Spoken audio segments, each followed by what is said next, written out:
Hello बच्चों, मैं सिंह गुरमीत आपका हार्दिक स्वागत करता हूं राजस्थान सरकार और वेदांता के CSR इनिशिएटिव ई कक्षा में, जिसके टेक्निकल पार्टनर हैं मिशन ज्ञान। बच्चों, आज की हम एक्सरसाइज 14.5 को शुरू करने वाले हैं, तो बिना देर किए चलिए शुरू करते हैं। इसका फर्स्ट क्वेश्चन है जिसके अंदर हमें दो रेखाओं के मध्य की न्यूनतम दूरी को ज्ञात करना है, और ये दोनों सरेखाएं हमें वेक्टर की फॉर्म में दी गई हैं। तो पहली रेखा को नाम देता हूँ समीकरण 1 और दूसरी रेखा को नाम देता हूँ समीकरण नंबर 2। यहाँ से मैं यदि ध्यान दूं तो ये दोनों विषमतलीय रेखाएं बन रही हैं।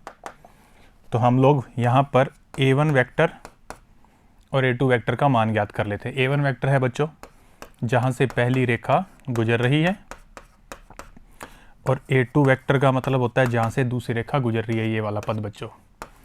तो 2i माइनस जे माइनस के कैप। इसी के साथ B1 वेक्टर और B2 वेक्टर का मान भी हम लोग ज्ञात कर लेते हैं, जो कि ये वाले वेक्टर बनते हैं i माइनस जे प्लस में के कैप, और दूसरा बनेगा 2i प्लस में जे प्लस में 2 के कैप बच्चों। इसको ओवरऑल नाम देता हूँ समीकरण नंबर 3। अब इस आधार पर हम लोग पहले A2 vector minus A1 vector का मान ज्ञात कर लेते हैं। इन दोनों वेक्टर का अंतर तो आ जाएगा i cap minus 3 J cap और माइनस में 2 के कैप। इनका अंतर हम लोगों ने ज्ञात कर लिया, जिसको नाम देता हूँ इक्वेशन नंबर 4। इसके साथ साथ मैं B1 क्रॉस B2 वेक्टर को भी ज्ञात कर लेता हूँ। तो यहाँ पर i, j और k कैप, और पहले B1 वेक्टर के घटक लिख देता हूँ, वो है 1 माइनस और 1। फिर B2 वेक्टर के घटक लिख देता हूँ, वो है 2, 1 और 2। बच्चों इसको हल करते हैं। तो सबसे पहले ये पद गए तो माइनस 2 और 1 minus 3 i cap. J cap वाले पदों से बनेगा 0, और इससे बन जाएगा 1 और 2 यानी 3 के कैप। इसको नाम देते हैं समीकरण नंबर 5। इसके साथ साथ हमें इन दोनों के बिंदु गुणन की आवश्यकता होती है, और उसके साथ साथ इसके मापांक की भी आवश्यकता होती है। तो सबसे पहले तो B1 और B2 वेक्टर के सदिश गुणन का ज्ञात कर लेते हैं मापांक। इससे वो आ जाएगा बच्चों 3 स्क्वायर माइनस 3 का स्क्वायर, 0 स्क्वायर और 3 स्क्वायर का रूट। इसको हल करूँगा तो उत्तर आ जाएगा 3 रूट 2। इसको नाम देता हूँ समीकरण नंबर 6। और इसके साथ साथ हम B1 क्रॉस B2 वेक्टर का बिंदु गुणनफल ज्ञात कर लेते हैं A2 vector minus A1 vector के साथ। यानी हम इन दो वेक्टर का बिंदु गुणनफल ज्ञात करने वाले हैं। तो आएगा -3, 0 और -6। तो -3, 0 और -6। फिर से चेक कर लेते हैं, ये -3, ये 0 और यहाँ से -6।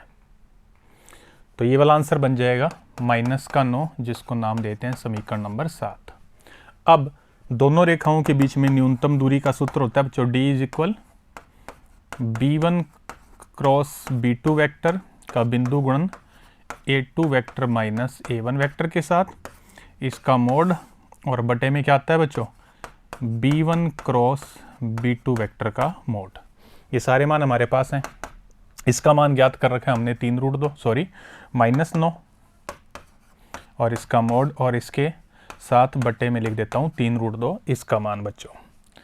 ये बन जाएगा सिर्फ 9 बटे में 3 रूट 2, जिससे कैंसिल होकर बन जाएगा बच्चों 3 बटे में रूट 2, जिसके साथ अंश और हर में यदि हम रूट 2 का गुणा करें तो उत्तर बनेगा 3 रूट 2 बटे में 2 इकाई, और यही आपके क्वेश्चन का फाइनल आंसर बन जाएगा। तो इस प्रकार से ये क्वेश्चन हल हो सकता है बच्चों।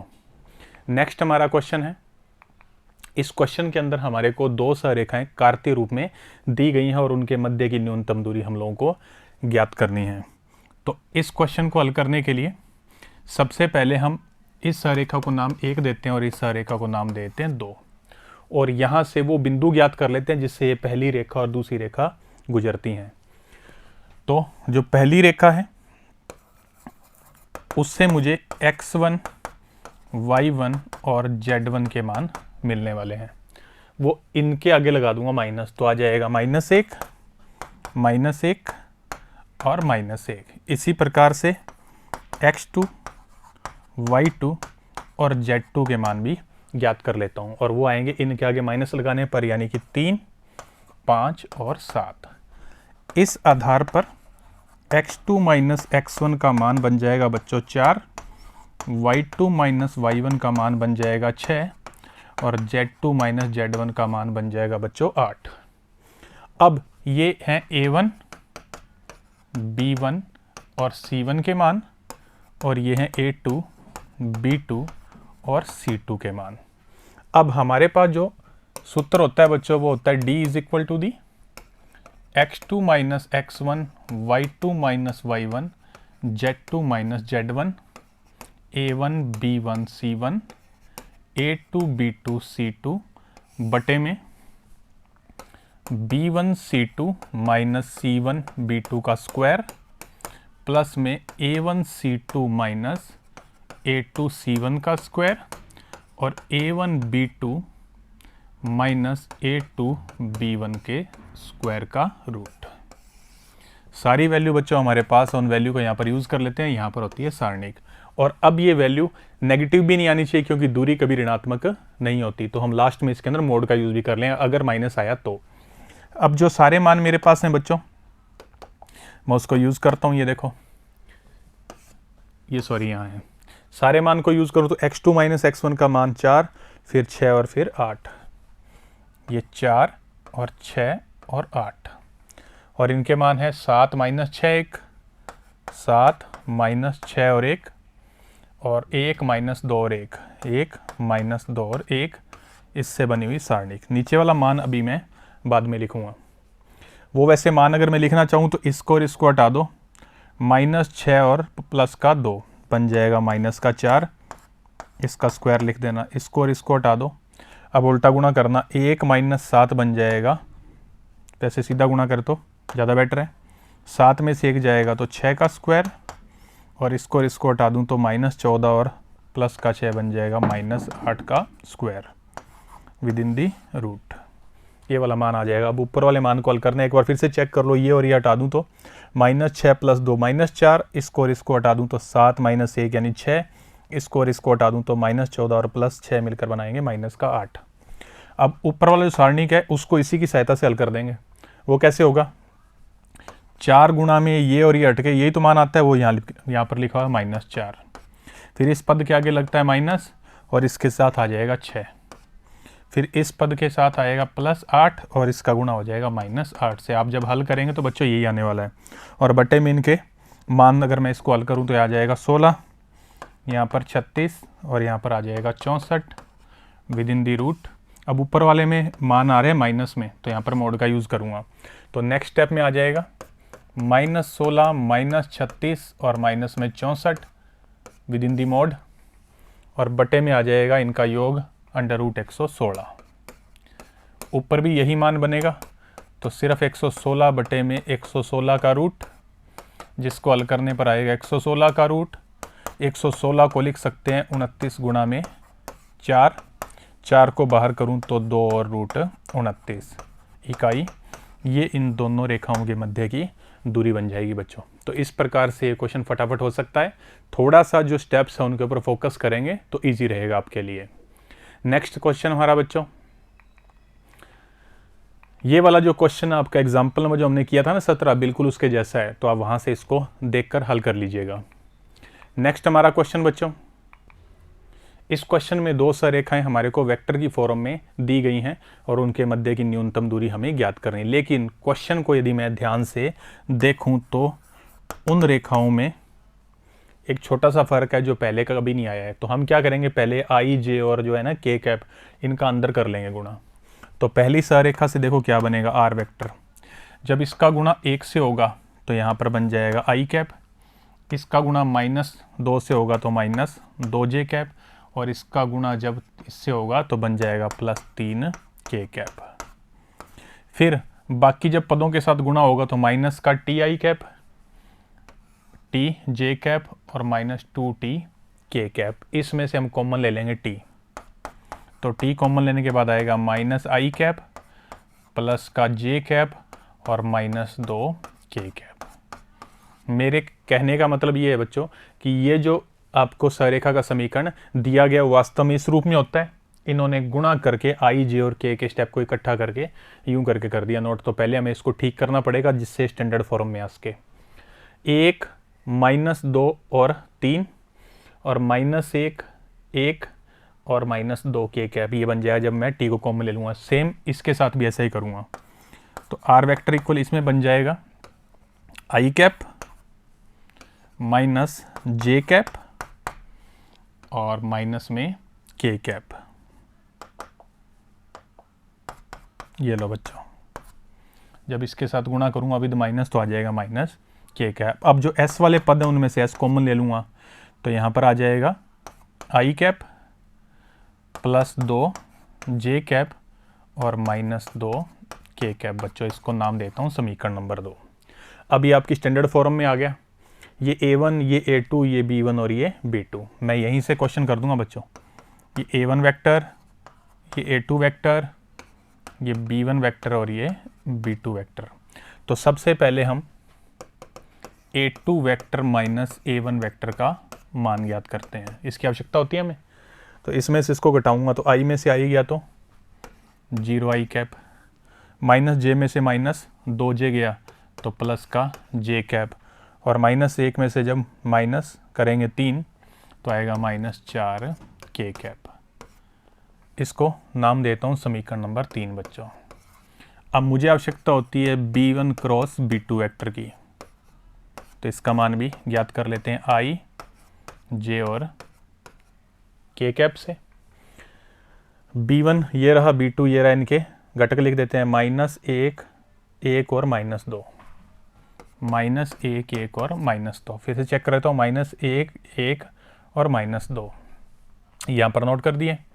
फिर इसके घटक 1 2 और -2, 1 2 और -2। ये लीजिए बच्चों, इसको थोड़ा सा हल कर लेते हैं। तो -2 प्लस का 4 2 आई कैप, इसको हटा दूँ तो 2 + 2 -4, इसको और इसको हटा दूँ तो -2 और -1 -3 के कैप बच्चों। इसको नाम देते हैं क्वेश्चन नंबर 4।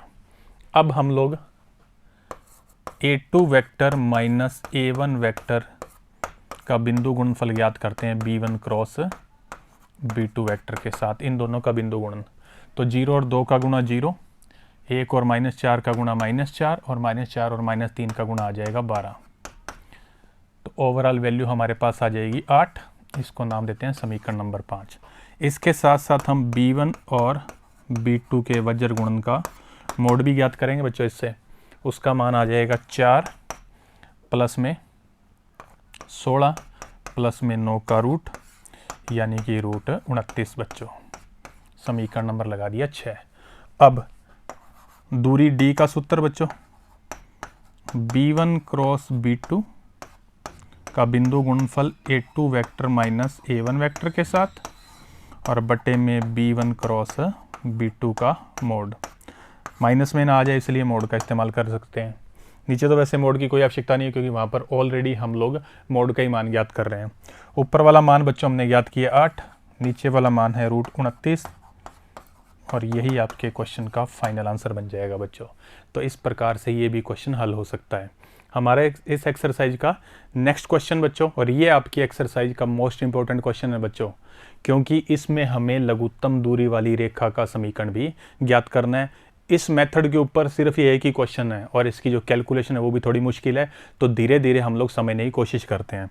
सबसे पहले जो हमारे पास रेखाएं हैं उनको हम लोग स्टैंडर्ड फॉर्म के रूप में नोट कर लेते हैं। पहली रेखा है बच्चों x - 1/2, y + 1/3 और z सिर्फ अकेला लिखा है तो उसको लिखेंगे z - 0/1।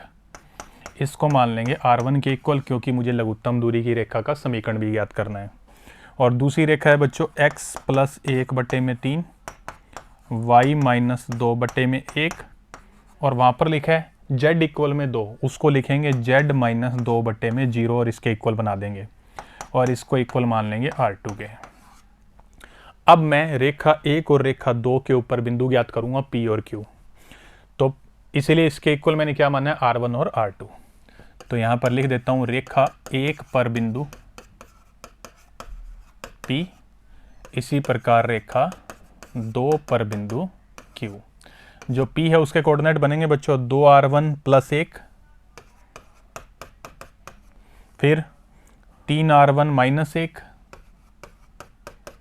और फिर r1।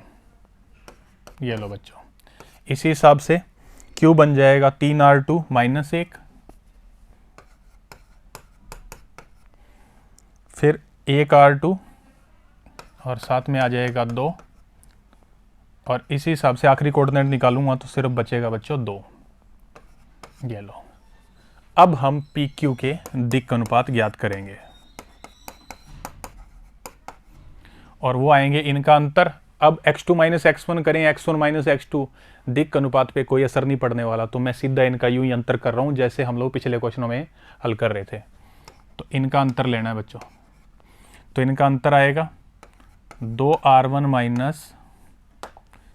3r2, फिर इनका अंतर ले लो तो आ जाएगा +2, फिर इनका अंतर लूँ तो 3r1 - r2 और इनका अंतर बनेगा -3 और इनका अंतर बनेगा r1 में 2।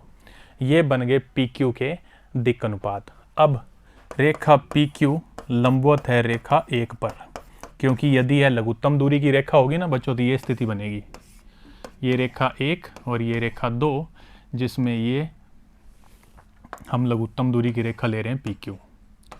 ये पहली रेखा पर भी लंबवत होती है और दूसरी रेखा के ऊपर भी लंबवत होती है। तो इस आधार पर जब हम रेखा 1 और PQ की बात करेंगे तो उसके अंदर हम लोग इस सूत्र का प्रयोग करेंगे A1 A2 + B1 B2 + C1 C2 = 0 का। अब इसके लिए इसके दिक् अनुपात हमने ज्ञात कर लिए। रेखा 1 के क्या है 2 3 और 1, तो इसका गुणा कर दूंगा 2, फिर इसका गुणा कर दूंगा 3 के साथ और आखिरी गुणा कर दूंगा 1 के साथ। ये 3 के साथ गुणा करना है और इसका 1 के साथ। तो ओवरऑल इसके अंदर वाली वैल्यू को नोट कर देता हूँ बच्चों यूँ करके, ये 3r1 - r2 - 3, यहाँ पर r1 - 2 = 0। थोड़ा सा इसको बच्चों ठीक करते हैं, इसको ठीक करूँगा तो ये बच्चों r1 है, ये 4r1 9r1 और 1 13 और 1 14, ये बन जाएगा 14r1। r2 वाले पद देखूँ तो -6 -3 -9, ये r2 कांस्टेंट जोड़ूँ तो 4 हो गया -5 और -2 -7 बच्चों।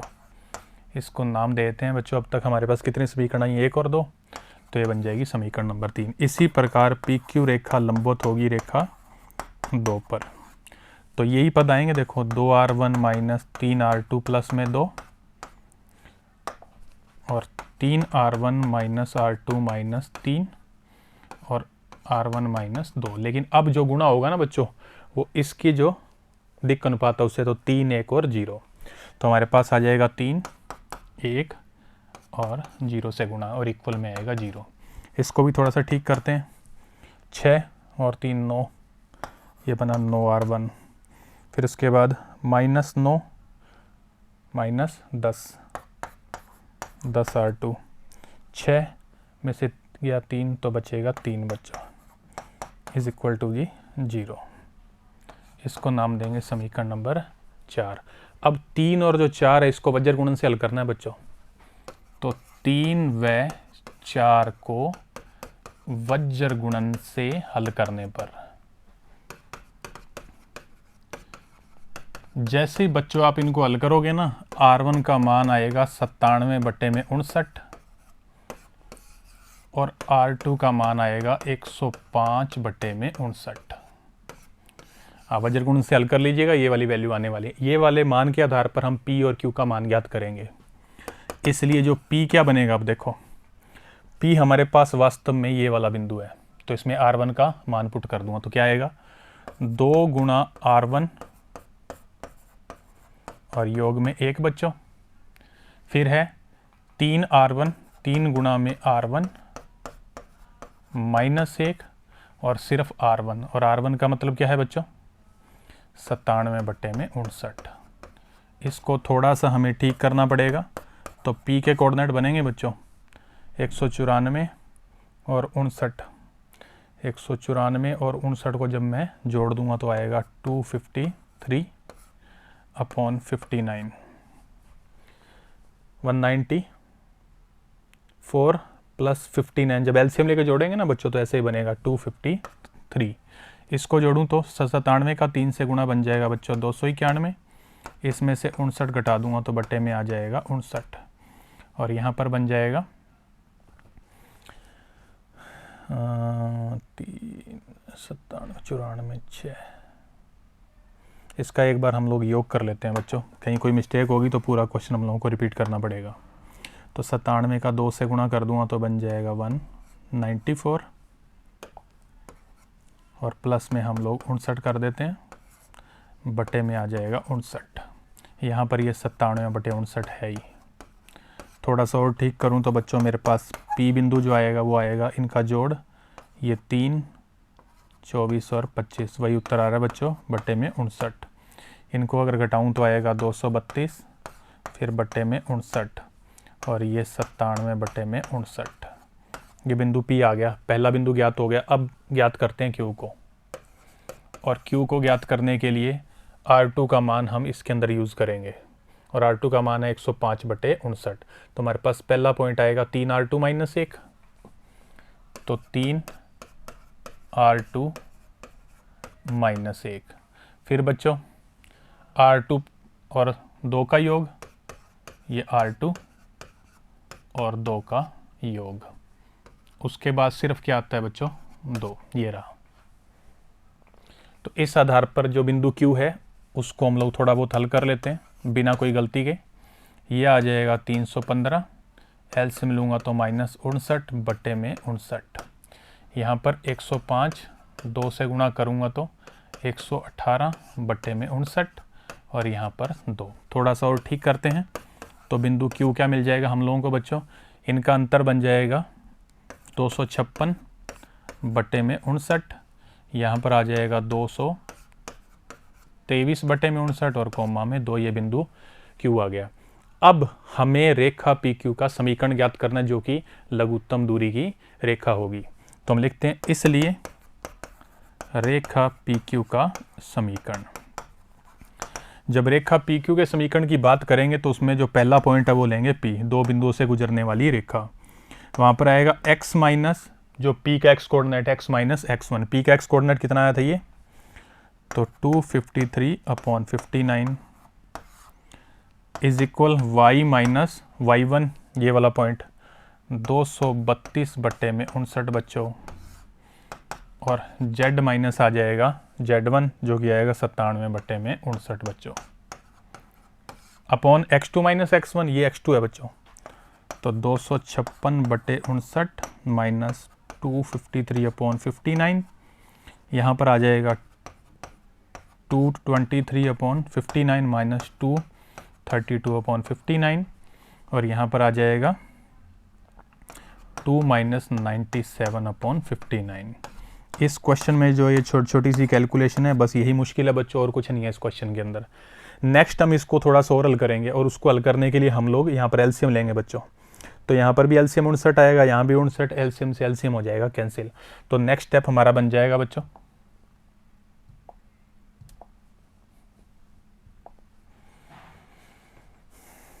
यहाँ पर हम एलसीएम लेंगे तो 59x माइनस 253, और यहाँ नीचे जब एलसीएम लूँगा तो बन जाएगा 3/59, यानी सिर्फ बचेगा 3, इज इक्वल टू दी, यहाँ पर 59y माइनस 232 बटे में इनका अंतर बचेगा बच्चों -9, तो यहाँ पर -9 इक्वल में यहाँ पर एलसीएम लूँगा तो 59z माइनस 97, और बटे में देखिए बच्चों 59 का गुणा 2 से करूँगा तो 118, 118 में जब 97 जाएगा तो बचेगा 21। यहाँ तक आपका आंसर आ सकता है। अभी भी इसके बटे वाले मान जो हैं वो हैं दिक् अनुपात, जिनके अंदर यदि किसी निश्चित संख्या का गुणा या भाग करें तो भी वो दिक् अनुपात ही रहते हैं। तो मैं इसके अंदर 3 का लगा रहा हूँ भाग।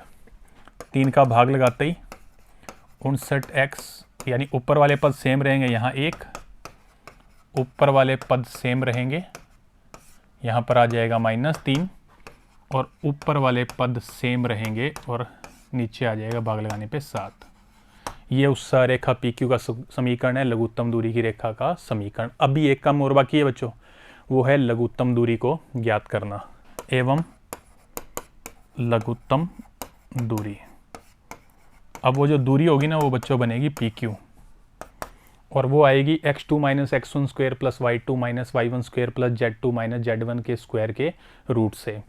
यहाँ पर हमने ये जो मान ज्ञात कर रखे हैं ना, ये वाले नीचे वाले, ये है x2 माइनस x1, ये y2 माइनस y1 और z2 माइनस z1, इन्हीं को मैं यूज़ कर रहा हूँ। तो हमारे पास आ जाएगा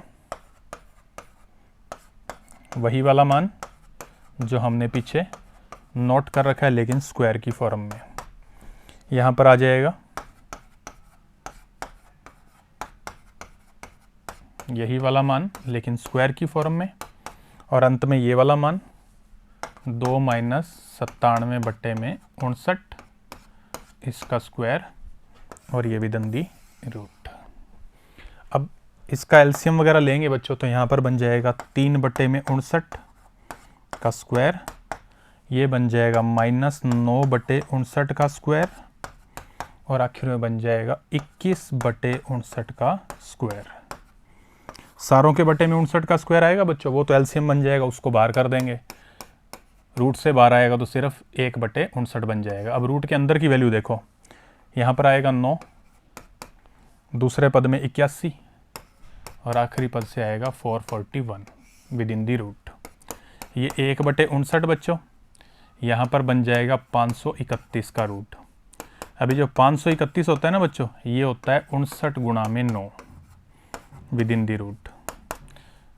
ये जो मान है इसको तो बाहर कर देता हूँ, तो 3√59/59, ये दोनों कैंसिल हो गए तो बचेगा 3/√59 बच्चों, और यही आपके क्वेश्चन का फाइनल आंसर होगा।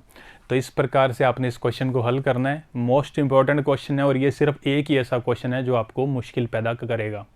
तो बच्चों यदि आप ध्यान से हल करेंगे तो मुश्किल नहीं आने वाली। तो आज के वीडियो में इतना ही बच्चों, अगले वीडियो के साथ जल्दी मुलाकात करेंगे। धन्यवाद।